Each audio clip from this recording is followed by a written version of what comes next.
Today we are going to be talking about The Miracle Morning by Hal Elrod. This is a really cool book in that the guy writing it had had some extremely traumatizing medical stuff happen to him where he was never supposed to be able to walk again. And he attributes his success to becoming, I am not a runner, an ultra marathoner. Is that what it is? Where you run like 50 some miles or whatever, to defying all the odds and everything, to these habits that he learned that he is now sharing. And it was a real grassroots book as it came up and became more and more popular. He said that one day he was watching something or listening to a podcast, and this guy starts talking about the Miracle Morning, and Hal was so sad that this famous person had stolen his name, and he thought he was so slick, and now this famous person had stolen the name. And then he kept listening, and it turns out that this guy was talking about Hal's book. So anyway, it's really cool. So I love this book because I think it does a great job of covering the whole range of building yourself up for success in the morning. He brings in so many different pieces that's science-based and research, and it's in line with the law of happiness and the Tony Robbins work and all sorts of stuff, only he explains it so well, and he makes it so obtainable, approachable. I mean, I really felt like as I was doing it, I thought, wow, I've been studying meditation for 10 years and I have never thought of doing it just that way. And I think that that is a great way to think about it. So yeah, the Miracle Morning seems great, and it starts with 3 steps to mediocrity.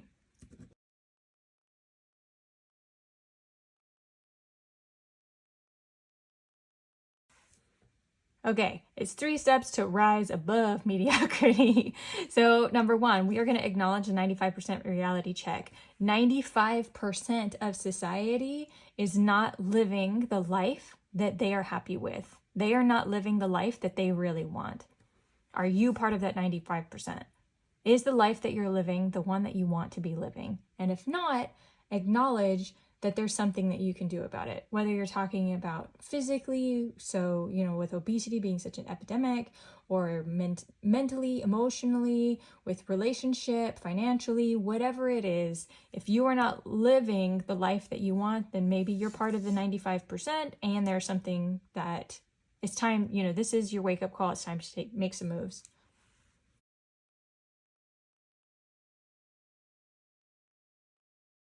The second step to rise above mediocrity is acknowledging the causes of mediocrity. Number 1 being the rearview mirror. What I'm capable of is based on my potential, not my past. But if you are always looking in the rearview mirror, then you can't understand what is ahead of you on the road. If you want to be able to move forward in life, then you have to embrace that you are capable of more and that you can do something more instead of getting locked in the rearview mirror. Step 2 is to choose a purpose. I was reading something today that they were talking about the deception that we give. The lie that people say is that somehow when you become an adult, you find your purpose, you discover it. All of a sudden you wake up one day and realize, I realize what my life work is supposed to be. That is not how that goes. You get to make it up. You get to choose. And once you choose that purpose, then you get to be happy about it. And if you're not happy about it, you get to choose something else. The adult fiction that one day you are going to find your purpose and everything is going to fall into place, it's just not the way it works. And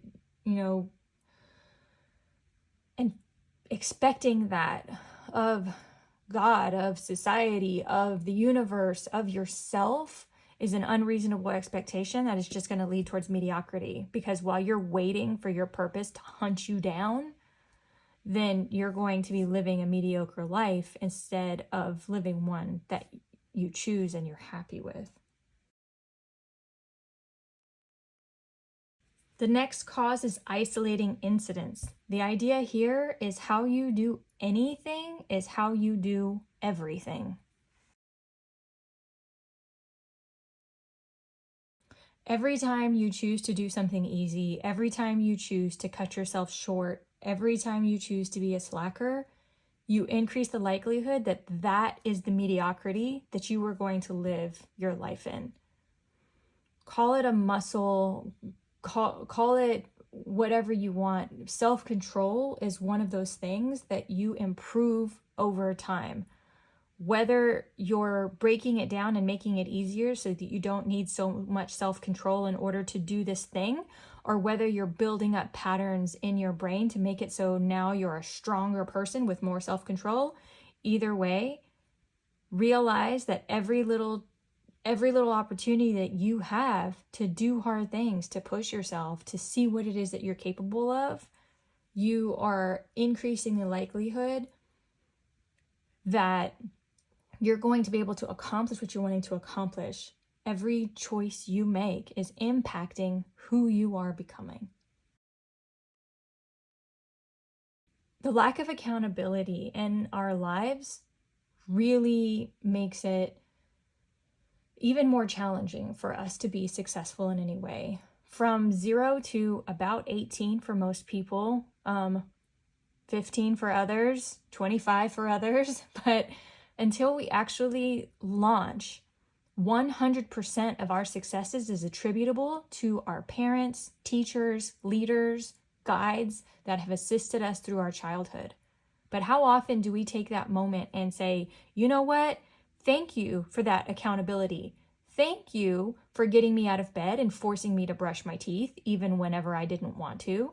Thank you for making sure I wore pants.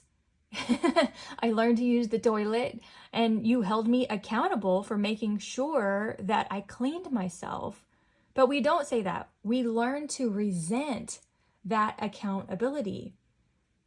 And as a result, once we hit adulthood, often we don't want accountability. When people push back on us and say, why did you do that? Oh, I thought you were going to do this. What happened?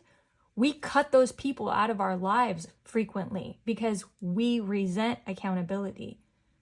But if accountability was how we achieve success, it's how we learned how to walk, it's how we learned how to go to the bathroom, it's how we learned how to read, it's how we learned how to do everything, then wouldn't that be a good tool to utilize in our adult lives? Just because it's uncomfortable doesn't make it bad. They say that you are the sum of the 5 people that you spend the most time with. They also say that misery loves company. Well, guess what also loves company? Mediocrity. If you are hanging around average people, they will drag you down. They will discourage you from having big goals. They will laugh at your big dreams. And the better your circle, the more y'all will rise together. And it all comes back to that idea is being open to accountability, being open to doing hard things, being comfortable with some discomfort. Because if all you want to do is to be comfortable, you're going to be most comfortable in bed. And how you do anything is how you do everything. Living the life that you want to live is challenging. It's supposed to be. We are in this existence, in this experience to gain strength. Well, how do you gain any muscle? By pushing it, by testing it, by figuring out what its limits are and going a little further.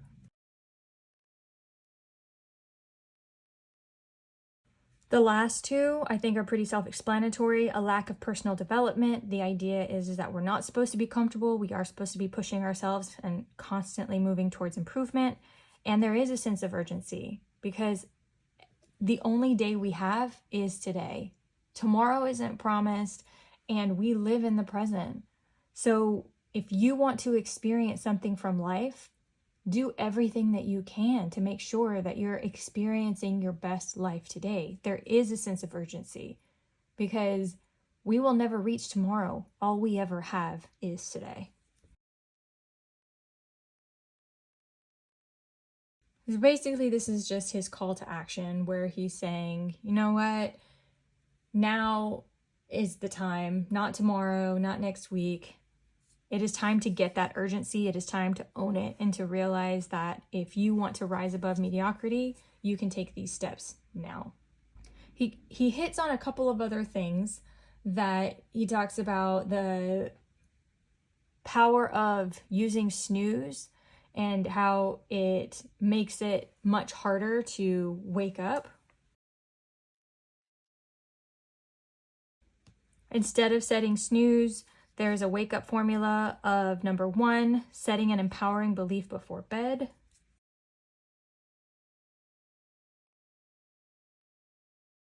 So the idea is that if you have your alarm clock across the room and you get up immediately and brush your teeth and drink a full thing of water and get dressed for your workout clothes, you're not going to want to just fall back into bed.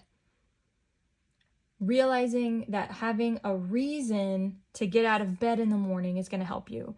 He also talks about some stuff about how you don't really need 8 hours of sleep and you only need as much sleep as you want. This is an old way of thinking, so I'm not going to cover it because new research indicates that yes, you do actually need 8 hours of sleep, but you can still get a lot of stuff done and shorten your ritual and have all of the benefits and all of the coolness, and the wake up formula is still important. But I'm not going to say that part because new research disagrees and I don't agree with him. So here we have the life savers. That's what he calls his morning ritual. So let's jump in. The S.A.V.E.R.S covers silence, which is meditation. The idea around meditation the angle he takes that is a little different is that he talks about choosing your optimal mental or emotional state. What state do you want to be in for the day? If you want to be in a state of peace or joy or passion or whatever, choose that state. Get it pumped up into your body, whether you're listening to the right music or falling into, some memories or whatever, and meditate in that optimal state. And that angle was a little different, and I thought that was pretty cool. Next is affirmations. So Henry Ford famously said, whether you believe you can or believe you can't, you're right. So the idea is that we can change our programming. We have been programmed as children and we can reprogram ourselves as an adults. And I love that he really hits on some of the things that are terrible about affirmations. For example, lying to yourself doesn't work. He also talks about not being passive. Our brains don't work that way. So instead of saying, I am a money magnet and money flows effortlessly to me in abundance, you can say something that is more assertive because you're programming yourself. For all of those concerned, yes, this is brainwashing, but you are the one brainwashing. I'm going to go ahead and add in a little note of mine. Based off of my research, it's also very important to not manifest lack. Saying I am committed to having means that you don't have. So instead of constantly reminding myself I am committed to having money, which is reminding myself every single day, I don't have money, I don't have money, I don't have money. Well, that's not positive. So maybe consider saying, I am committed to seeing the financial abundance in this world because it is everywhere and we can see it. Whatever it is that we are going to look for, we will find it. His 3 steps to creating an affirmation is to affirm what you are committed to do. For example, I am committed to seeing financial abundance. I am committed to working hard. I am committed to experiencing business success because I want to provide for my family, because I want to give more and contribute more, what you will do about it. I'm going to again put another note here. Research indicates that our brains do not understand the future tense, so it's only in present tense that it really communicates to us. So instead of saying, I will work hard, say, I am working hard. So you're constantly reminding yourself of what I am doing. There are more gentle ways to do this, like I am at peace with what I can't change. I'm exactly where I'm supposed to be and learning what I need to learn. So there are some other ways of doing it, but this is his formula. So ordinary people only believe in the possible. Extraordinary people visualize not only what is possible or probable, but whether what is impossible, according to this quote by Mrs. Carter Scott. But the idea is, this is a very well-known method used by Olympians. All sorts of people swear by this, but this idea of mentally rehearsing, watching yourself take necessary actions that you need to achieve success, and visualizing your ideal outcome, and visualize yourself taking those necessary steps. So for visualization, we want to make sure that we can see ourselves taking those necessary steps and doing what it takes and reworking that in our minds over and over and over and over and over again. So I am committed to making my business successful because it's what I must do to provide for my family. I am handing out flyers. I am going to networking events and meeting new people to bring in an abundant amount of business. And I sit there and I watch myself networking and going and going and going. I'm doing whatever it is that it takes. The E for S.A.V.E.R.S is for exercise. He highly recommends yoga. He's also a runner. The idea behind yoga and qigong and stuff is that it also has so many body healths. I mean, the reality is that the less you do, the less you're able to do. So the more you can do to keep your body moving, stretching, going is the only way that as you age, you will retain movement and, control over your body. The next one he talks about is R for reading. The idea is to begin with the end in mind, understand why it is that you're reading this book. Feel free to mark up your book and reread it to master the content if necessary. The last being S. For scribing, this is journaling, and he talks about how the highest achievers swear by journaling, how to have a journal, why to have a journal. The reality is that this can all be done in 6 minutes. So 1 minute of silence, 1 minute of affirmations, 1 minute of visualizations, even 1 minute of exercise, 1 minute of reading, and 1 minute of journaling, and you can change your morning. His ideal recommendation is a little longer. It's about 5 to 30 minutes each.